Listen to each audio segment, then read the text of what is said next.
Andreotti has created several high-profile wedding cakes, including this one seen here for Kevin Jonas. And he recalls his most unusual cake was also made for another celebrity.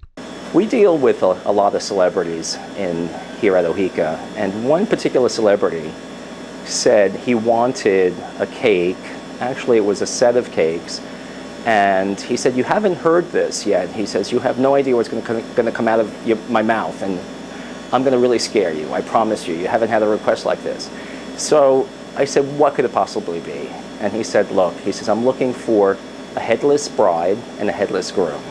And he said, "There's a purpose for that." And he said, "But I want my tux recreated out of cake in 3/4 natural real size, and I want her dress recreated in cake also."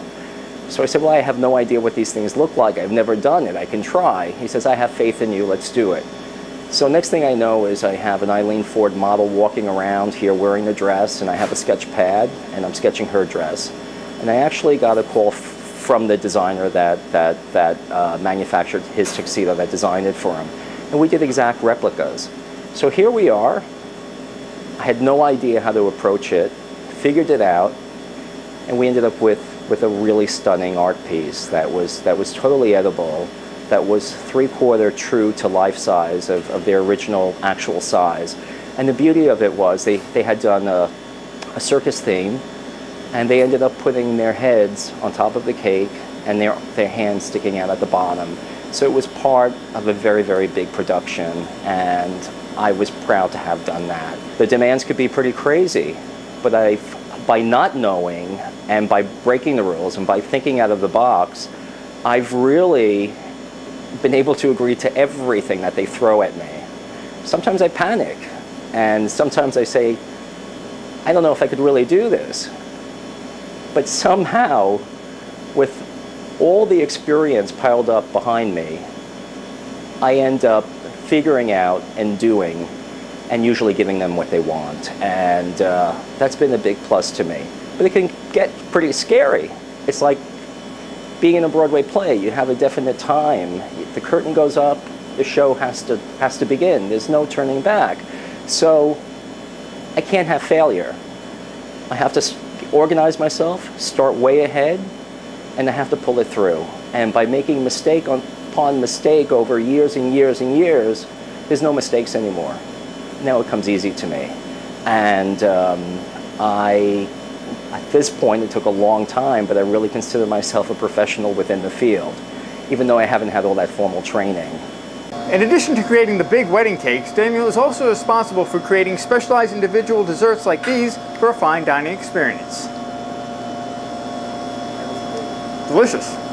At Oheka Castle, we deal with fine dining. So the job encompasses a lot of different levels of pastry, a lot of different levels of cooking, a lot of different levels of the dining experience.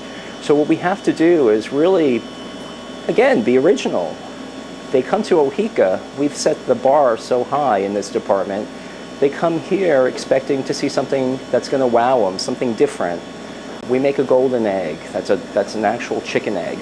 So what we do is we actually airbrush the shell with 24-karat edible gold. We fill it with creme brulee. We add some meringue at the top, and we put it on the golden pedestal. And it looks like there's ducks or gooses running around here laying golden eggs, and it adds to the novelty of Oheka and also the plated dessert. We actually make a little swan that goes with it that resembles the goose that might have laid that egg. Architectural desserts are beautiful. But people want food on their plate, they want to see a good dessert, and they want to taste it in their mouth, and it better be the best that you can make it.